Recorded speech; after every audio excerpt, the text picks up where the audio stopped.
আসসালামু আলাইকুম। ওয়ালাইকুম আসসালাম। কি ভালো আছেন? হ্যাঁ, ভালো আছি। তুমি কেমন আছো? আছি ভালোই। হ্যাঁ, ভালো আছো না? হ্যাঁ। আচ্ছা, তুমি কার সঙ্গে আছো? ও চান্দু ভাইয়ের সাথে আছি আমি।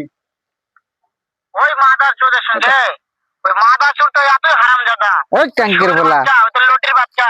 এই টাঙ্কির বলা, এই নটির বাচ্চা, এই গোলামের বাচ্চা, তুই আমাকে কিসের ওই থেকে পাইবি? হারামজাদার আমি সামনে পাইলে একটা এমন একটা চটকানে মারবো, শালা মাদার চোদ। এই মাদার চুদ, তুই আয় এলাকার, তারা সবাই গাড়াই মুদে গাড়াই মো সালি দি লাগাই দিমু। এই কি হয়েছে? ওই মাদার চোদ ওই জায়গায় এই আছে নাকি? মাদার চুদ, চুপ। ও আমার কথা সব শুনতেছে। হ্যাঁ শুনতে আছি। জায়গা- মাদার চোদের বেটাকে শুনে শুনে আমি বেশি বলবো। এই মাদার চুদ, ওরে বাচ্চা, তুই টাকা নিছিস তো মাছ আমি দিবি। একটা এমন একটা এই চটকানে এমন একটা কুমুর করে দিমু, মাদার চুদ বাঙ্গিলি মুখে মারিচ্ছি না তুই এলাকাতে আয়।